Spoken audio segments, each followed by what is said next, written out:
Welcome to my channel V for vocabulary in Telugu. మనం ఈరోజు ఒక కొత్త సిరీస్ స్టార్ట్ చేయబోతున్నాము. నేను ఆల్రెడీ మీకు ఒకసారి ప్రామిస్ చేశాను లాస్ట్ 2 వీక్స్ బ్యాక్. సో అది స్టార్ట్ చేసుకోబోయే ముందు నిన్న ఇచ్చినటువంటి ఛాలెంజ్కి ఆన్సర్ ఫస్ట్, దాని మీనింగు, ప్రొనౌన్సియేషను, దాన్ని ఎగ్జాంపుల్ ద్వారా ఎలా చెప్పాలి ఇప్పుడు వీడియోలో చూద్దాం. నేను మీకు ఇచ్చిన ఛాలెంజింగ్ వర్డ్ వచ్చేసరికి ట్రాజిక్. ట్రాజిక్ అంటే అర్థం ఏమిటి, దాన్ని మనం జనరల్గా ఎలా పిలుస్తున్నాం, దాని ఎగ్జాంపుల్స్ ఇప్పుడు నేర్చుకుందాం మనం. ట్రాజిక్ అంటే విషాదకరమైన, దుఃఖదాయకమైన, దురదృష్టకరమైన, విషాదభరితమైన అని అర్థం అన్నమాట. దీన్ని మనం డిజాస్ట్రస్, కెలామటస్, కెటాస్ట్రోఫిక్, టెరిబుల్, డెడ్ఫుల్, రూనియస్, హార్మ్ఫుల్ అని చెప్పాల్సిన సందర్భంలో అడ్వాన్స్డ్ లెవెల్లో మనం ట్రాజిక్ అని వాడతాము. సో దీన్ని ఎలా పలకాలి, ట్రాజిక్ అని పలకాలి. దీన్ని మనం చంకు మెదడులో ట్రాస్ ఇక్. సో కొత్తగా సబ్స్క్రైబ్ చేసుకున్న వాళ్ళ కోసం చెప్తున్నా, చంకు మెదడు అనేది ఎంతటి కష్టమైన పదాన్నైనా మనం ఈజీగా ప్రొనౌన్స్ చేయడానికి చంక్స్గా విడదీసి, అంటే ముక్కలుగా విడదీసి వాటిని మనం సిలబల్స్ అంటాము. సో ట్రాజిక్లో ఎన్ని సిలబల్స్ ఉన్నాయంటే 2 సిలబల్స్ అనమాట. దాన్ని మనం ఎలా పలకాలి అంటే ట్రాజిక్ అని ఈజీగా ప్రొనౌన్సియేషన్ చేయడం కోసం ఈ మెథడ్ అనేది. మీరు కావాలంటే మన ఛానల్లో చాలా ప్రీవియస్ వీడియోస్ ఉన్నాయి, మీరు దాన్ని చూస్తే మీకు ఇంకా క్లారిటీ వచ్చింది. సో దీన్ని మనం ఎగ్జాంపుల్ ద్వారా ఎలా చెప్పాలి అనేది చూద్దాం. The accident was truly tragic అంటే ఆ ప్రమాదం నిజంగా విషాదకరంగా ఉంది, చాలా దుఃఖదాయకంగా ఉంది అని అర్థం అన్నమాట. ఇంకొక ఎగ్జాంపుల్ చూద్దాం. Is life was full of అంటే ఎక్కువగా, ఫుల్ ఆఫ్ ట్రాజిక్ ఈవెంట్స్ అంటే అతని జీవితంలో విషాదకరమైన సంఘటనలే, ఈవెంట్స్ అంటే సంఘటనలే ఎక్కువగా ఉన్నాయి అని అర్థం అన్నమాట. సో మీకు అర్థమైందనే అనుకుంటున్నాను. మీకు లాస్ట్ 2 వీక్స్ బ్యాక్ చెప్పాను కదా, మనం basic to advanced speaking skills improve చేసుకుందాం. బేసిక్ నుంచి advanced level by level, step by step నేర్చుకుందామని దానిలో భాగంగానే ఈరోజు ఫస్ట్ వీడియో సిరీస్ 1 స్టార్ట్ చేశానండి. సో సెంటెన్సు మనం ఒకళ్ళతో మాట్లాడాలి అంటే ఏ విధంగా మాట్లాడాలి సింపుల్గా అనేది ఇప్పుడు నేను స్లోగా చెప్తాను. మనం ఇంగ్లీష్ నేర్చుకోవాలి అంటే చాలా మెథడ్స్ ఉన్నాయి. మనం గ్రామర్ని కూడా, అంటే చిన్న చిన్న సెంటెన్సెస్ అంటే చిన్న వాక్యాలు మొదలుపెట్టి ఆ వాక్యాల ద్వారానే మనం గ్రామర్ కూడా, అంటే దానిలోనే మనం ప్రత్యేకంగా గ్రామర్ నేర్చుకొని గంటలు టైం స్పెండ్ చేయాల్సిన అవసరం లేదనేది నా ఒపీనియను. సో ఈజీ వేలో ఎలా నేర్చుకోవాలనేదే మన ఛానల్ ముఖ్య ఉద్దేశం. కాబట్టి ఇంట్రెస్ట్ ఉన్న వాళ్ళకి ఇంగ్లీష్లో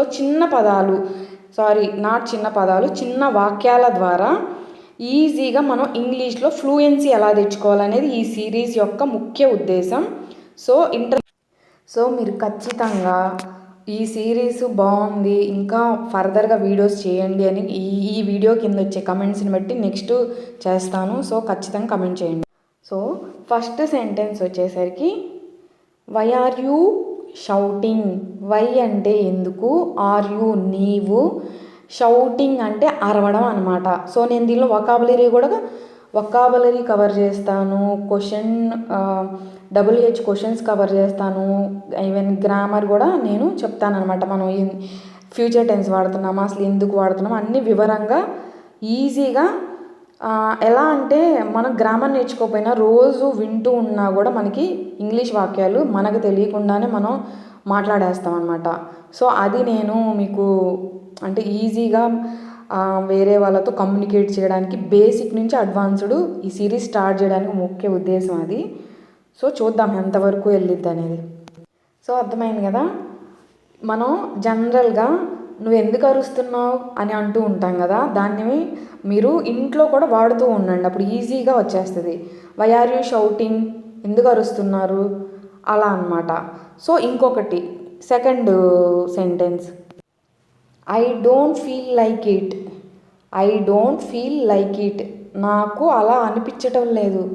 I don't feel like it అరే నువ్వు చెప్తుంది నాకు అలా అనిపించట్లేదే అంటూ ఉంటాం కదా మనం జనరల్గా మనం మాట్లాడుతున్నప్పుడు రోజువారీ డైలీ కాన్వర్జేషన్లో. సో ఆ ప్లేస్లో మనం ఏమన్నా ఐ డోంట్ ఫీల్, నేను ఫీల్ అవ్వట్లేదు. ఐ అంటే నేను, డోంట్ ఫీల్ అంటే నేను నాకు అనిపించడం లేదు అని అర్థం. ఇట్ అంటే అలా, నాకు అనిపించడం లేదు, అలా నాకు అలా అనిపించట్లేదు అని అర్థం అనమాట. So coming to the next sentence. Next sentence వచ్చేసరికి లెట్స్ డూ ఇట్. పద చేద్దాం అంటూ ఉంటాం కదా. లెట్స్ అంటేనే పద, సడన్గా అనమాట. లెట్స్ మనం పద వెళ్ళి చేద్దాం పద అని ఇమీడియట్గా చెప్పాల్సిన సందర్భంలో మనం లెట్స్ అనేది వాడి సెంటెన్స్ ఫ్రేమ్ చేస్తాం అనమాట. లెట్స్ డూ ఇట్, ఇట్ అంటే అది, పద చేద్దాం అన్నట్లు అనమాట. సో నెక్స్ట్ వచ్చేసరికి సో ఫార్ సో గుడ్, ఇంతవరకు అంతా బాగానే ఉంది అని అర్థం. సో ఫార్ అంటే చాలా రోజుల నుంచి అని అర్థం. అంటే టూ గుడ్, టూ గుడ్ అంటే అదే సో గుడ్ అని అనమాట. అంతా బాగానే ఉంది, అంతా బాగుంది, ఎప్పటి నుంచో అంతా బాగుందని అర్థం అనమాట. సో నెక్స్ట్ సెంటెన్స్ వచ్చేసరికి ఐ కెనాట్ కాన్సన్ట్రేట్ అంటే నేను ఏకాగ్రత చేయలేకపోతున్నాను. ఐ కెనాట్ అంటే నేను చేయలేకపోతున్నాను. ఏం చేయలేకపోతున్నాడు? కాన్సన్ట్రేట్, ఏకాగ్రత చేయలేకపోతున్నాడు. ఎవరైనా అరే బుర్ర పెట్టు అంటూ ఉంటారు కదా, అలాంటి సందర్భంలో అరే నేను బుర్ర పెట్టలేకపోతున్నాను రా అంటారు కదా, అలాంటి సందర్భంలో ఐ కెనాట్ కాన్సన్ట్రేట్ రే, అదనమాట అర్థం.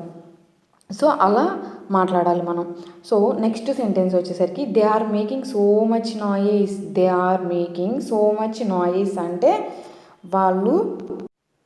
వారు చాలా శబ్దం చేస్తున్నారు, పెద్ద పెద్దగా అరుస్తున్నారు అంటూ ఉంటారు కదా. ఇప్పుడు జనరల్గా మన సరౌండింగ్స్లో ఏం తగ్గోలా అంటుంటారు కదా. సో దాన్ని మనం they are making so much noise, వాళ్ళు చాలా బాగా సౌండ్లు చేస్తున్నారు, శబ్దాలు చేస్తున్నారు అని అర్థం అనమాట. అలాంటి సందర్భంలో ఈ సెంటెన్స్ని మనం మాట్లాడచ్చు. సో నెక్స్ట్ సెంటెన్స్ వచ్చేసరికి లెట్ మీ సీ, ఏది నన్ను చూడనివ్వు. ఎవరైనా దెబ్బ తగిలింది లేదంటే ఎవరైనా ఏదైనా చూపిస్తున్నప్పుడు మనం అంటూ ఉంటాం కదా, లెట్ మీ సీ, నన్ను చూడనివ్వండి అని మనం ఇంగ్లీష్లో మాట్లాడచ్చు అనమాట. Next sentence don't let it bother you too much అంటే don't let it bother you too much, ఇది మిమ్మల్ని ఎక్కువగా బాధ పెట్టనివ్వద్దు. డోంట్ లెట్ ఇట్ బోదర్ అంటే మనం వరి అవ్వడం అనమాట. యూ టూ మచ్ ఎక్కువగా ఇబ్బంది పెట్టనివ్వద్దు. ఇక్కడ లెట్ ఇట్ బి అంటే అవ్వనివ్వు అని, డోంట్ లెట్ ఇట్ అంటే కనుక అవ్వనివ్వద్దు అని అర్థం అనమాట. మీరు ఇంగ్లీష్లో కూడా దాన్ని ఎలా పలకాలి కూడా నేను ప్రతి సెంటెన్స్ కింద ఇచ్చాను, దాన్ని ఎలా పలకాలి అనేది చూడండి. Don't let it be bother. So next sentence వచ్చేసరికి డోంట్ స్ట్రెస్, ఒత్తిడి చేయవద్దు. డోంట్ స్ట్రెస్, వేరే వాళ్ళ మీద ప్రెజర్ పెడుతున్నప్పుడు hey don't put stress on him అంటూ ఉంటాం కదా, దాన్నే షార్ట్ ఫ్రేజ్లో డోంట్ స్ట్రెస్, వాళ్ళకి ఒత్తిడి చేయొద్దు అని మాట్లాడచ్చు అనమాట మనం షార్ట్ సెంటెన్స్ యూజ్ చేసి. Next I will check if I am free. I will అనేది ఎప్పుడు కూడా ఫ్యూచర్లో, అంటే ఫ్యూచర్లో జరిగేది, రేపు అది ఎల్లుండి ఎప్పుడైనా జరగచ్చు. ఐ విల్ అనేది ఎప్పుడు కూడా ఫ్యూచర్ సెంటెన్స్కి ఒక గుర్తుపెట్టుకోండి. చెక్, చూస్తాను. చెక్ చేయడం అంటే ఏంటి? ఓకే నేను చెక్ చేస్తాను. ఇఫ్ ఐ ఆమ్ ఫ్రీ, నేను గనక ఫ్రీగా అంటే నాకేం వర్క్ లేకుండా ఖాళీగా ఉన్నట్లయితే నేను చూస్తాను. సో అలాంటి సందర్భంలో మనం ఈ సెంటెన్స్ని ఇంగ్లీష్లో మాట్లాడాలన్నమాట. గుర్తుపెట్టుకోండి, విల్ అంటే ఫ్యూచర్ టెన్స్. నెక్స్ట్ వచ్చేసరికి what is going on their. నేను దేర్ అని ఎక్స్ట్రా యాడ్ చేశాను. అక్కడ ఏం జరుగుతుంది అంటూ ఉంటాం కదా, అరే అక్కడ ఏం జరుగుతుంది చూడు అంటూ ఉంటాం మనం జనరల్గా. సో దాన్ని మనం వాట్ ఈజ్ గోయింగ్ ఆన్, ఏం జరుగుతుంది అని మనం సెంటెన్స్లో ఇంగ్లీష్లో మాట్లాడచ్చు. నెక్స్ట్ వచ్చేసరికి I would like to do. I would అంటే నేను వుడ్ అంటే విల్లు, ఇప్పుడు అర్థమైందా? విల్లు, వుడ్ ఇవన్నీ కూడా future tense. I would like to do అంటే నేను చేయాలనుకుంటున్నాను, టు డూ చేయాలనుకుంటున్నాను అని చెప్పాల్సిన సందర్భంలో మనం ఇంగ్లీష్లో ఇలా మాట్లాడతాం. నెక్స్ట్ వచ్చేసరికి how much time do I have to finish this work.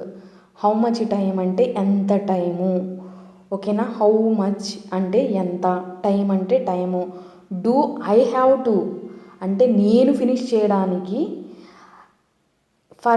For this work అంటే ఈ వర్క్, ఈ పనిని పూర్తి చేయడానికి నాకెంత సమయం పడుతుంది అని చెప్పాల్సిన సందర్భంలో వాడతామన్నమాట.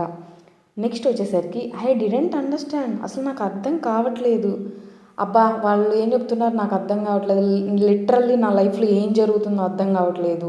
ఇలాంటి సందర్భాల్లో మనం లిటరల్లీ టైర్డ్ అంటే విసిగిపోయి మనం అంటూ ఉంటాం ఐ డిడెంట్ అండర్స్టాండ్, ఓకేనా. ప్రొనౌన్సియేషన్ కూడా డిడెంట్ కాదు, డింట్, ఓకేనా, డిడెంట్ కాదు. Okay, next. సో మీకు అర్థమైంది అనుకుంటున్నాను. నేను మీకు ఈరోజు ఇవ్వబోయే ఛాలెంజింగ్ వచ్చేసరికి దీని ధర ఎంత, మనం దీన్ని ఇంగ్లీష్లో ఎలా చెప్తాము, కనీసం తప్పైనా పర్వాలేదు, ఏం పర్వాలేదు, మనం నేర్చుకుంటాము. సో ఎంత అనేది మనం ఇంగ్లీష్లో ఎలా చెప్తామనేది కామెంట్ చేయండి. ఖచ్చితంగా మీ కమెంట్స్ అనేది మన ఛానల్ గ్రోత్కి చాలా ఇంపార్టెంట్. ప్రతి ఒక్కరు కామెంట్ చేయండి. సో ఈ వీడియో కూడా మీకు నచ్చింది, అందరికీ యూస్ఫుల్, మీకు అర్థమైంది అనుకుంటున్నాను. నేను ఏం చెప్పాలి అనుకుంటున్నాను, మనం ఏం ఇంప్రూవ్ చేసుకోవాలి, ఈజీగా ఎలా నేర్పించాలి అని నా తాపత్రయం. సో మీకు నచ్చినట్లయితే లైక్ చేయండి. ఎవరికైనా యూస్ఫుల్ ఉందంటే కనుక తప్పకుండా మర్చిపోకుండా షేర్ చేయండి. మీరు ఇప్పుడు కొత్తగా మన ఛానల్ని చూస్తున్నట్లయితే మర్చిపోకుండా ఖచ్చితంగా సబ్స్క్రైబ్ చేయండి. Thanks for watching my video.